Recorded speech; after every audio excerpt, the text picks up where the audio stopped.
జాతీయ విద్యా విధానంలో భాగంగా భారత ప్రభుత్వం 1986లో నవోదయ విద్యాలయాలను ప్రారంభించింది.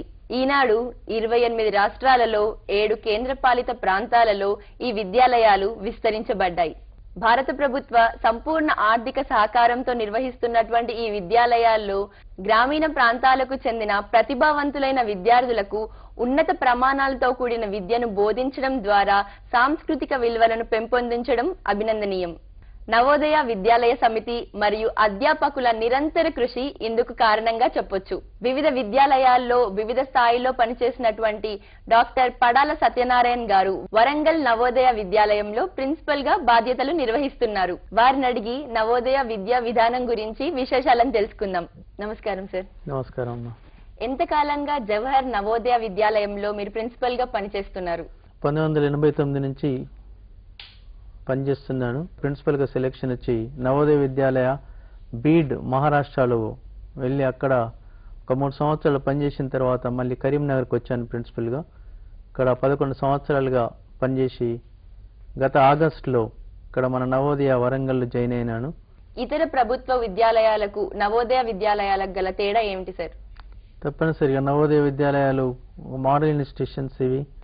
ఒకే నవోదయ ఒక జిల్లాలో ఉంటుంది, అది న్యూక్లియస్గా పనిచేస్తుంది.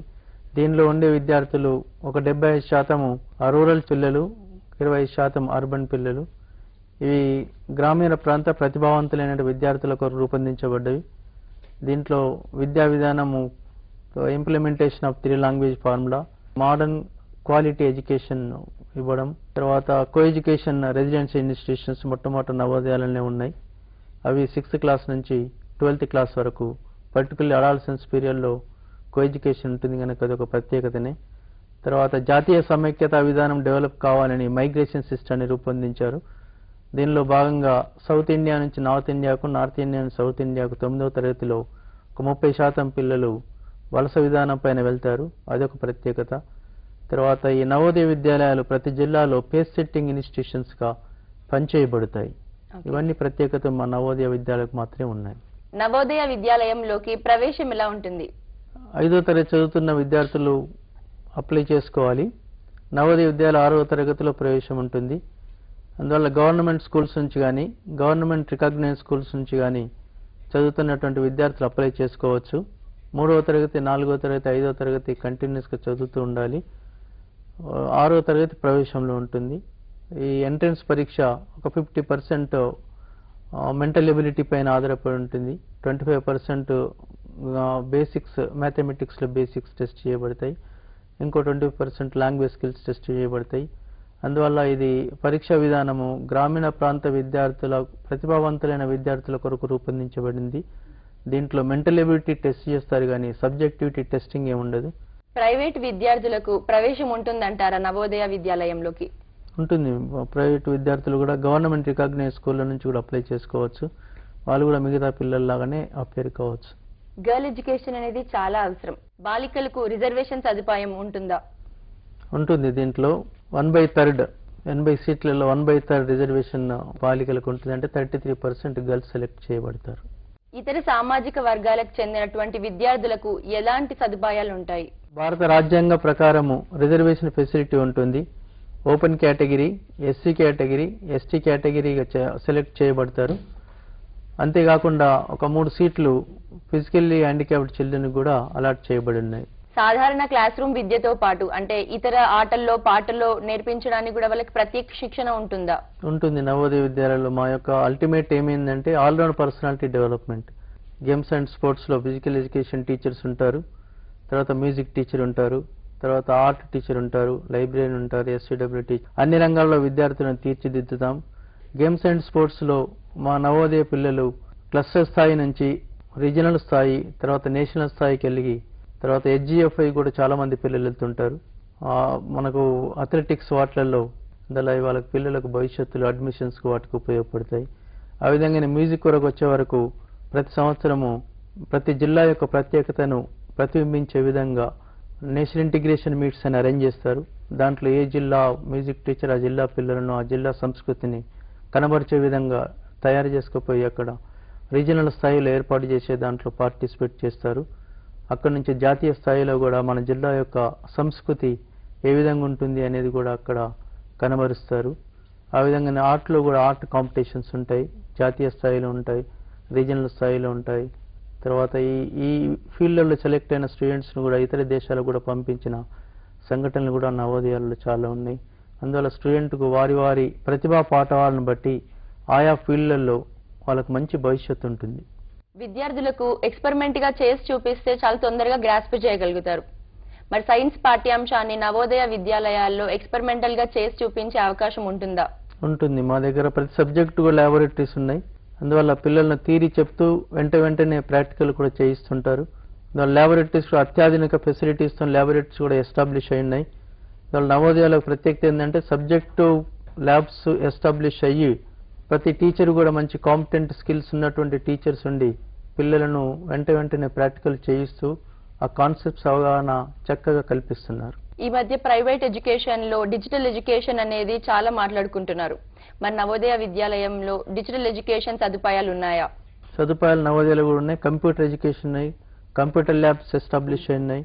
తర్వాత ప్రతి ఒక ల్యాబొరేటరీలో ప్రతి స్టూడెంట్ ఒక ల్యాప్టాప్ ఫెసిలిటీస్ కల్పించబడి ఉన్నాయి. ప్రతి టీచర్ కూడా తన ప్రతిభ పాఠవాలతోని మంచి మాడ్యూల్స్ తయారు చేసి కంప్యూటర్ ఎడ్యుకేషన్ ఫెసిలిటీ, దాన్ని ఐసీటీ అంటాం, ఇంటిగ్రేటెడ్ కంప్యూటర్ టీచింగ్ అని, ఆ పద్ధతిలో కంప్యూటర్ టీచింగ్ కూడా వాళ్ళ కళ్ళకద్దినట్టు చెప్తా ఉన్నారు. ఆ ఫెసిలిటీస్ కూడా మా వద్ద ఉన్నాయి. అందువల్ల ఆధునిక డిజిటల్ ఫెసిలిటీస్ ప్రతి నవోదయాలో కల్పించబడ్డాయి. విద్యార్థులను చిత్రలేఖనం, పెయింటింగ్ లో ఎంకరేజ్ చేయడంలో నవోదయ ఎంతవరకు ముందుంటుంది? నవోదయాలో ఈ సౌకర్యం కూడా కల్పించబడినది. ఒక ఆర్ట్ టీచర్ ప్రత్యేకంగా నియమించబడ్డాడు. ఆర్ట్ క్లబ్ అనేది ఏర్పాటు చేసి ఆర్ట్లో ఇంట్రెస్ట్ ఉన్న స్టూడెంట్స్ అందరినీ హాబీలో చేర్పించి మంచి స్టూడెంట్స్గా తయారు చేస్తారు. చాలా క్రియేటివిటీ ఉన్న స్టూడెంట్స్ కనుక చాలా మంది నవోదయ స్టూడెంట్స్ ఇప్పుడు ఫిలిం ఇండస్ట్రీలో కూడా ఆర్ట్ డైరెక్టర్స్ కూడా పనిచేస్తున్నారు. నవోదయ విద్యాలయాల్లో గురుకుల సాంప్రదాయం అనేది ఉంటుంది కదండి. గురుకుల సాంప్రదాయం అనేది ఏంటి? పిల్లలకు ఎంతవరకు ఉపయోగపడుతుంది గురుకుల సాంప్రదాయం? తప్పనిసరిగా నవోదయ విద్యాలయాలు ఆశ్రమ పాఠశాలలు కనుక చిన్నప్పుడే పిల్లలు 6వ తరగతిలోనే వాళ్ళు మా విద్యాలయాలు చేరుస్తారు. తర్వాత వాళ్ళు తల్లిదండ్రుల నుంచి దూరంగా ఉంటారు కనుక పేరెంటే ఒక సెకండరీ పేరెంట్గా వ్యవహరిస్తారు. విద్యాలయాలు they are homes away from homes. పిల్లలకి ఇవి ఒక ఆశ్రమ పాఠశాలలు, గురుకులాల విద్యాలయాలు. మేమందరి తల్లిదండ్రులుగా వ్యవహరిస్తుంటాం. పిల్లలతో పాటు హౌస్ మాస్టర్స్ ఉండడం, వాళ్ళని అన్ని విధాల తీర్చిదిద్దడం, అన్ని సౌకర్యాలతో కల్పించడం, తర్వాత పిల్లలను పూర్తికంటూ మానిటర్ చేయడం, వారి యొక్క ప్రతిభా పాఠవాలను బయటికి తీసుకురావడానికి అన్ని విధాలు శ్రమించడం. ఈ విధంగా అరౌండ్ ది క్లాక్ వాళ్ళ యొక్క వ్యక్తిగత శ్రద్ధ పైన టీచర్లు బాధ్యత వహిస్తారు, పర్యవేక్షిస్తుంటారు కనుక తప్పనిసరిగా ఇది ఒక కంజెల్ అట్మాస్ఫియర్గా, తర్వాత గురుకులంగా మేము చాలా సమర్థంగా పనిచేస్తున్నాం. విద్యార్థుల వలస గురించి చెప్పండి. నార్త్ ఇండియా నుండి పాఠశాల నుంచి పిల్లలు ఇక్కడికి, సౌత్ ఇండియా నుండి పాఠశాల నుండి అక్కడికి వెళ్ళడం జరుగుతుంది. విద్యార్థుల వలస గురించి చెప్పండి. వలస విధానం అంటే మైగ్రేషన్ పద్ధతి అనేది నవోదయ యొక్క ఇన్నోవేటివ్ యాక్టివిటీ, అది ఒక నోవల్ ఆబ్జెక్టివ్. అది ఇందులో భాగంగా 9వ తరగతికి వచ్చినటువంటి పిల్లలు ఒక 30% పిల్లలు సౌత్ ఇండియా నుంచి నార్త్ ఇండియాకు, నార్త్ ఇండియా నుంచి సౌత్ ఇండియాకు, అంటే Hindi speaking to non Hindi speaking and vice versa migration కాబడతారు. ప్రతి సంవత్సరం కలెక్టర్ గారు అని కలెక్టర్ నామినీ చేత వాళ్ళని సెలెక్ట్ చేయబడతారు. ఆ పిల్లలు అక్కడికి వెళ్ళిన తర్వాత ఒక సంవత్సరం అక్కడే విద్యను కంప్లీట్ చేసుకొని మళ్ళీ తిరిగి వస్తారు. దీనివల్ల చాలా ప్రయోజనాలు ఉన్నాయి. పిల్లల్లో ఒక జాతీయ సమైక్యత డెవలప్ కావడం కానీ, వాళ్ళ లాంగ్వేజ్ స్కిల్స్ డెవలప్ చేయడం కానీ, వాళ్ళకు జర్నీ పర్ఫార్మెన్స్ పైన అవగాహన కల్పించడం కానీ, ఒక బ్రాడర్ అవుట్లుక్ ఏర్పడుతుంది. అందువల్ల ఇది ఒక మంచి యాక్టివిటీ. విద్యార్థులు తల్లిదండ్రులకు దూరంగా హాస్టల్లో ఉండడం జరుగుతుంది. వారికి అనారోగ్యంగా ఉన్నప్పుడు ఏవైనా వైద్య సదుపాయాలు ఉన్నాయా? వైద్య పరంగా అన్ని సౌకర్యాలు ఉన్నాయి. మా వద్ద పర్మనెంట్ స్టాఫ్ నర్స్ అపాయింట్ చేయబడతారు. తర్వాత తాను పిల్లల యొక్క వ్యక్తిగత ఆరోగ్యం పైన ఎక్కువ శ్రద్ధ వహిస్తారు. ఆ తర్వాత అవసరం అనుకుంటే గవర్నమెంట్ డాక్టర్ కన్సల్టెంట్ కూడా ఉంటారు. డాక్టర్ను వచ్చి ప్రతి వారానికి 2-3 సార్లు వాళ్ళు విజిట్ చేసి పిల్లలందరినీ పర్యవేక్షిస్తుంటారు. అవసరమైతే లోకల్ హాస్పిటల్కి తీసుకెళ్తాం. ఆరోగ్యం పట్ల పిల్లలకు రాత్రి కానీ పగలు కానీ ఏ టైంలో అయినా సరే అన్ని వేళల్లో అందుబాటులో ఉండి వాళ్ళ ఆరోగ్య విషయంలో తగిన శ్రద్ధ వహిస్తాం. నవోదయ విద్యార్థులకు ఎలాంటి పరీక్ష విధానం ఉంటుంది? క్లిష్టంగా ఉంటుందా? వారిని ముందే ప్రిపేర్ చేయడం జరుగుతుందా? నవోదయ పిల్లలకు సిసి సిస్టమ్, ఇప్పుడు ఆధునిక పరీక్షా విధానాన్ని సిసి సిస్టమ్ అంటారు, కంటిన్యూస్ కాంప్రహెన్సివ్ ఎవాల్యుయేషన్. దాని ప్రకారం పిల్లల్ని పీరియాడికల్గా అసెస్ చేస్తూ ఉంటాం. ఎలాంటి స్ట్రెస్ ఉండదు. వెంటనే పిల్లల్ని తయారు చేస్తాం కనుక వాళ్ళకు స్ట్రెస్ ఫ్రీ కండిషన్లోనే ఉంటారు. పిల్లలు న్యాచురల్గా ఉంటారు.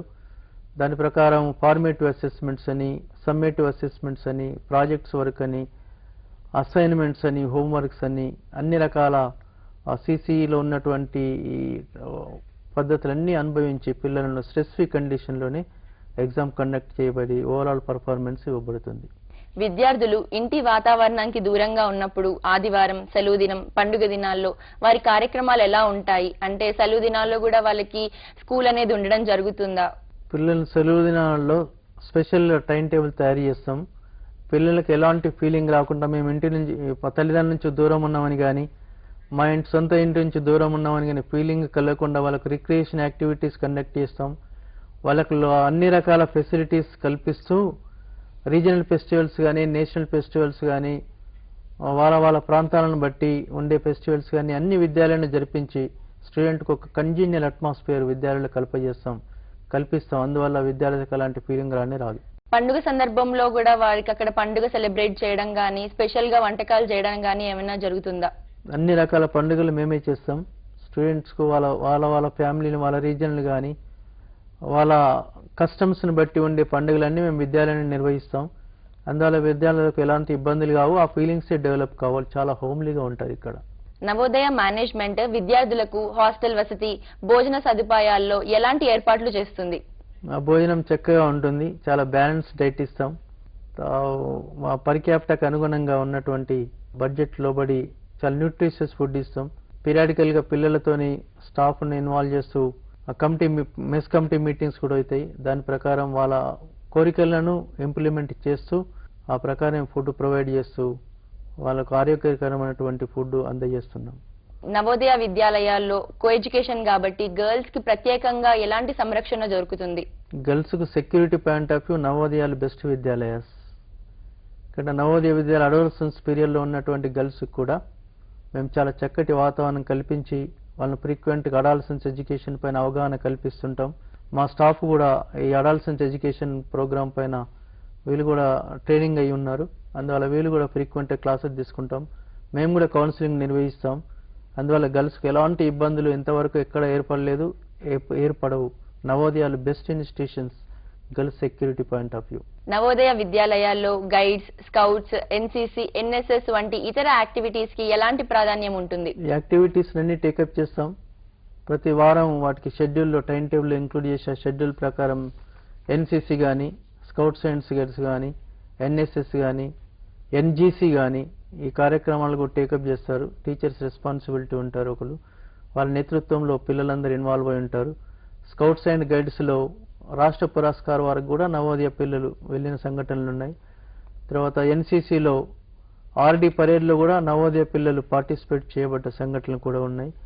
అందువల్ల ఈ యాక్టివిటీస్లో మా పిల్లలు మంచి నిష్ణాతులై హైయెస్ట్ లెవెల్లో కూడా వాళ్ళు మెడల్స్ కానీ, సర్టిఫికెట్స్ కానీ పొంది అందరి ప్రశంసలు అందుకున్నారు. నవోదయ విద్యాలయాలు దాదాపు 25 సంవత్సరాలకు పైగా విద్యను బోధిస్తున్నాయి. మీ విద్యాలయాల్లో విద్యను అభ్యసించి మంచి పొజిషన్స్ లో స్థిరపడిన వారు వివరాలు మీకు తెలుస్తాయా? ప్రతి సంవత్సరం డిసెంబర్ నెల మొదటి ఆదివారం నాడు అల్యూమిని మీట్ జరగబడుతుంది. దాంట్లో ఆ అల్యూమిని స్టూడెంట్స్కి అందరికీ కరెస్పాండ్ చేసి వాళ్ళందరినీ గ్యాదర్ చేసి వాళ్ళ యొక్క సేవలను విద్యాలయకి ఏ విధంగా ఉపయోగపడతాయని గుర్తించి వాళ్ళు స్థిరపడ్డటువంటి స్థాయి, వాళ్ళ యొక్క బ్యాక్గ్రౌండ్, వాళ్ళు చేసి అంతా రివ్యూ చేస్తాం. మళ్ళీ వాళ్ళ సేవలను కూడా విద్యాలయ అభివృద్ధికి ఉపయోగించుకుంటాం. దానివల్ల విద్యార్థులు కూడా ఏ స్థాయిలో ఏ విధంగా సేవ చేస్తున్నారో తెలియడం వల్ల మాకు కూడా అల్యూమిని స్టూడెంట్స్ ఒక విద్యాలయకు ఒక స్ట్రెంగ్త్గా ఉపయోగపడతారు. పూర్వ విద్యార్థులు మన నవోదయ విద్యాలయాల్లో వచ్చి హెల్ప్ చేయడం ఏమైనా జరుగుతుందా? చాలా చోట్ల విన్న కోకొల్లలి ఇలాంటి ఎగ్జాంపుల్స్. మా పిల్లలు ఐఏఎస్ ఆఫీసర్లుగాను, ఐపీఎస్ ఆఫీసర్లుగాను, గ్రూప్ 1 ఆఫీసర్లుగాను చాలా మంది స్థిరపడి ఉన్నారు. ఆ విధంగానే కాకుండా డాక్టర్స్గా, ఇంజనీర్స్గా అయితే చాలా మంది ఉన్నారు. టీచింగ్ ఫీల్డ్లో కూడా ఉన్నారు. కొంతమంది సొసైటీకి సర్వీస్ చేస్తూ ఉన్నారు. వివిధ స్థాయిలలో వాళ్ళు ఉపయోగపడుతూ ఉన్నారు. ఆ విధంగా కూడా విద్యాలయాలకు అల్యూమిని మీట్ అయినప్పుడు వాళ్ళ విద్యాలయకు అవసరాలను గుర్తించేసి ఆర్థిక సహకారాన్ని అందజేస్తున్నారు. పేద విద్యార్థులు హయ్యర్ ఎడ్యుకేషన్ కూడా వాళ్ళు ఆర్థిక సహకారాన్ని అందజేస్తున్నారు. ఇన్స్టిట్యూషన్కి ఏమైనా అవసరాలుంటే కూడా వాళ్ళు హెల్ప్ చేస్తూ ఉన్నారు. చాలా అల్యూమిని స్టూడెంట్స్ వల్ల విద్యాలయాలకు చాలా విధాలుగా బెనిఫిట్స్ జరుగుతూ ఉన్నాయి. విద్యార్థుల తల్లిదండ్రులతో మీ ఇంటరాక్షన్ ఎలా ఉంది? పేరెంట్స్ టీచర్ మీట్ అనేది జరుగుతూ ఉంటుందా? ఎప్పుడెప్పుడు ఉంటాయి? పేరెంట్స్ టీచర్ కౌన్సిల్ అనే ఒక స్పెషల్ బాడీ ఉంటుంది. ప్రతి సంవత్సరం జనరల్ బాడీ మీటింగ్ పెట్టి పేరెంట్స్ టీచర్ కౌన్సిల్ను నామినేట్ చేయబడతారు. దాంట్లో ఒక 10 మంది జెంట్స్ పేరెంట్స్, ఒక 5 లేడీ పేరెంట్స్ ఉంటారు. ఆ విధంగా మా స్టాఫ్ నుంచి కూడా పేరెంట్ టీచర్ కౌన్సిల్గా రిప్రజెంటేటివ్గా నామినేట్ చేయబడతారు. ఈ పేరెంట్స్ టీచర్ కౌన్సిల్ అనే బాడీ ప్రతి నెల పేరెంట్స్ డే అంటే సెకండ్ సండే నాడు పేరెంట్స్ నాడు మీట్ అయ్యి ఆ నెలలో జరిగినటువంటి యాక్టివిటీస్ అన్నిటినీ ఒకసారి రివ్యూ చేసుకొని నెక్స్ట్ మంత్కు ఎలాంటి ప్లానింగ్ చేసుకుంటే బాగుంటుందో డిస్కస్ చేసి పిల్లల యొక్క ప్రాబ్లమ్స్ కానీ లేకపోతే విద్యాలయ యొక్క అవసరాలు కానీ అన్ని వాళ్ళ ఆ మీటింగ్లో డిస్కస్ చేసి వాళ్ళ యొక్క సహకారం తీసుకొని విద్యాలయాన్ని ముందుకు తీసుకెళ్తా ఉన్నాం. అందువల్ల విద్యాలయ అభివృద్ధిలో, పిల్లల అభివృద్ధిలో పేరెంట్స్ టీచర్ కౌన్సిల్ యొక్క పాత్ర చాలా ముఖ్యంగా ఉపయోగపడుతుంది. అంతేకాకుండా గణతంత్ర దినోత్సవ సందర్భంగా మన జిల్లా కలెక్టర్ వాకాటి కరుణ గారు ప్రశంసా పత్రం అందజేయడం జరిగింది. ఈ విషయాలకు గాను మీకు అభినందనలు. ధన్యవాదాలు. ఈ విషయం గురించి మీ స్పందన ఏంటి? నా యొక్క బాధ్యత పెరిగింది. అందరి సహకారం తీసుకొని ఇంకా విద్యాలయాన్ని ముందుకు తీసుకెళ్లాలని, అన్ని విషయాలలో దీన్ని అభివృద్ధి చెందించాలని, పిల్లలను మంచి పౌరులుగా తీర్చిదిద్దాలని, తర్వాత విద్యాలయకు పిల్లలకు ఎలాంటి లోటుపాట్లు లేకుండా ఇంకా చూడాలని, తర్వాత పేరెంట్స్ యొక్క ఆశయాలకు అనుగుణంగా విద్యాన్ని ముందుకు తీసుకెళ్లాలని, అఫీషియల్స్ యొక్క ఎక్స్పెక్టేషన్ అనుగుణంగా విద్యాలయాన్ని ముందుకు తీసుకెళ్లాలని ఒక దృఢ సంకల్పం నా లోపల పెరిగింది. తప్పనిసరిగా అందరి సహకారంతో ఇంకా ముందుకు తీసుకెళ్తానని హామీ ఇస్తున్నాను. ఉపాధ్యాయులు విద్యార్థుల మధ్య గురు శిష్య సంబంధం ఎంత పటిష్టంగా ఉంటే విద్యార్థులు ప్రగతి పదంలో అంతగా ముందంజ వేయగలరు. సామాజిక విలువలతో కూడిన విద్యా విధానం బాలల భవిష్యత్తుకు బంగారు పునాది. ఈ విషయంలో నవోదయ విద్యాలయాల కృషి ఎంతగానో అభినందనీయం. నమస్కారం. నమస్కారం.